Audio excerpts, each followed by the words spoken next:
Diary of a Hypnotherapist, and this is number 3 in 4 weeks. And it was my intention to do one of these every week, but last week I didn't. And I could beat myself up and go, oh, that's rubbish, I can't do this, and give up. But my decision is that better to keep going, because 3 out of 4 is better than 2 out of 4 or 2 out of 5. And the aim of these videos is firstly to remind myself to take a little bit of time to reflect.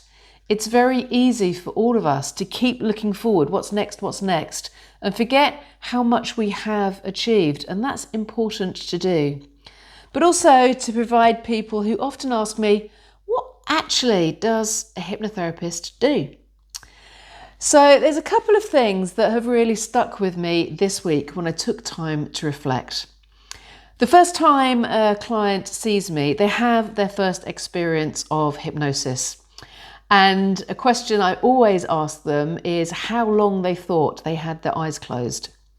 The process that I use is normally somewhere between 16 and 20 minutes, depending on how much I embellish it for that particular client.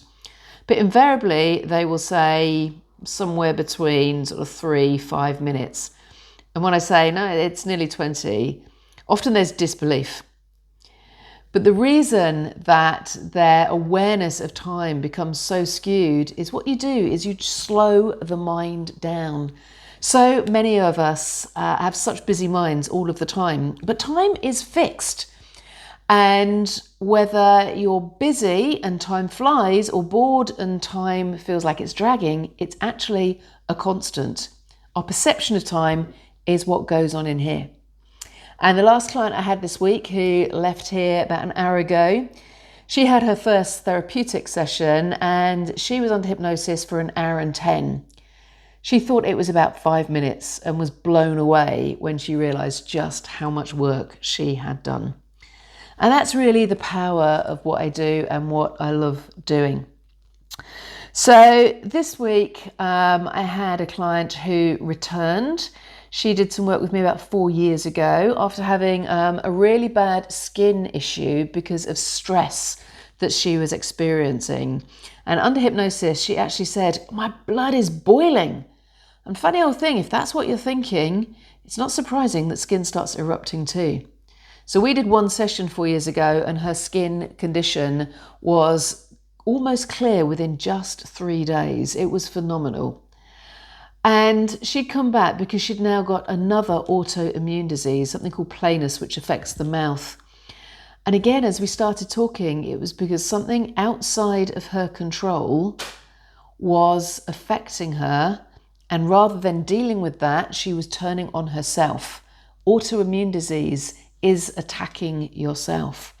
So hopefully we didn't actually do anything, but the next and she's really optimistic based on the success last time that she will have the same level of success this time. And it really demonstrates how powerful the mind is and what we think creates our own reality. I've also had another returning client who had a phobia, and another phobia has started to pop up, and that's around driving. But she did a brilliant thing and came before the phobia has escalated really quickly, because that's what phobias tend to do. So she was starting to recognise that she was avoiding going on motorways, dual carriage. To go on a dual carriageway, would get off at the earliest opportunity. And so it popped up in her mind, go see Caroline and nip this in the bud. So we again crack on that, and she'll be reporting back next week after actually going out and obviously practicing being able to do that drive. And it's the one session that really has stuck in my mind above all this week is a young lady with OCD. She has a fear of dirt to the extent that she has to Dettol wipe her whole body and anything that has left her home. And if things come into her home that have been outside them, she has to also Dettol everything inside her body too. It's absolutely debilitating for her. But we did a really powerful session today, and she skipped out of here with a completely different attitude. And she said again, I hear a lot, and that is, I'd never thought of it in that way. And when you do think of something in a new way, you can never not think of it in that way. The old way then becomes an option rather than the only way. The power of the mind is phenomenal, and having the opportunity to work with people in this way is an absolute privilege. I love what I do and can't wait to do more of it next week. Now I wish you a wonderful weekend, and I will be back to do the 4th in 5 weeks video this time next week. Bye bye for now.